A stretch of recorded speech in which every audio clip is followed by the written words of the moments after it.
Good morning, my friends. I hope everyone is having an energized and vibrant week so far. And welcome to this week's video tip. So this is the third installment in the How to Boost Your Energy Levels video series. And I started doing this video series about a month ago after I sent out a survey to my list, just asking for a little bit of feedback from you guys on what areas in regards to your health you needed a little bit of support on. And a large majority of the responses were really on energy levels and how you can boost them. So I decided to do this video series breaking down my top tips on how to boost your energy levels using my 4 philosophies for optimal health: proper nutrition, fitness and movement, self-care, and mind-body connection. So the first week I really focused on proper nutrition and discussing the nutrient that many of us might be missing in our diets when it comes to boosting our energy levels. Last week I talked about fitness and movement and why it is essential for energy. And this week I really want to focus on self-care. So self-care is something that I've actually already spent a lot of time talking to my list about, whether it's a video tip or an email tip. And I'm totally fine doing another one because it's something that I'm super passionate about. So I can give you guys a little bit of background about my journey to prioritizing self-care. So I spent the majority of my early 20s, as I'm sure many of us did, really focused on my career. My career came above everything, and I was really driven. And this did wonders for my career, but not much for my health, both emotionally and physically. And at this point, I was experiencing really low energy levels. So I hardly had enough energy after working a 12-hour day to go to the gym or cook myself a healthy meal. But I was also experiencing these chronic, painful stomach aches every single day. And sort of the low point for me was that I actually ended up in the hospital having emergency surgery for appendicitis, which is really common in young women in their early 20s, brought on by stress, poor digestion, and poor diet. So at this point, I knew something needed to change, and I knew that I needed to start prioritizing my health above everything else. So I started to experiment with changing my diet and introducing fitness and movement. And something else that was hugely impactful for me in improving my health was self-care.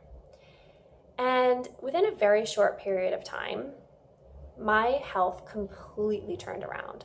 My stomach aches vanished, my skin started to clear on its own, I lost weight without even really trying, and I had more energy than I had ever had in my entire life. And this energy allowed me to pursue the things that I was really truly passionate about. So it gave me the energy to actually manage a health coaching certification and a full-time job and social life at the same time. And I really attribute this to my ability to prioritize self-care and my own needs. And this was a struggle for me to do for a while because I thought that by prioritizing my own needs that I was taking from other people and that I was really selfish. But I realized that actually the opposite is true. That by prioritizing myself and my own needs, I was actually able to offer a better version of myself to those in my life and at my job. So the healthcare industry actually defines self-care as any necessary human regulatory function, which is under the individual's control, deliberate, and self-initiated. So 2 important words to remember there is that it is deliberate and self-initiated. This was not something that someone else was going to force me to do or a doctor was going to give me a prescription for. This was something that I needed to do for myself. And it's something really important as you start to introduce self-care into your life to realize that it really is within your control to do it.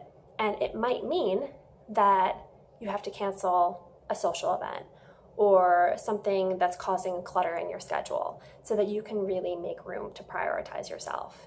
It is absolutely essential to manage stress levels for healthy emotional and mental well-being, and absolutely essential for improving your energy levels. So I can share with you guys a few of my favorite self-care activities just to kind of get your juices flowing if this isn't something that you've ever really been able to practice in your life. So My favorite self-care activity is actually journaling, and I've kept journals since I was a little girl. It's hugely cathartic for me and allows me to just kind of get all my emotions out on a piece of paper, whether it is venting some sort of situation or just showing a lot of gratitude for something that I'm happy about in my life.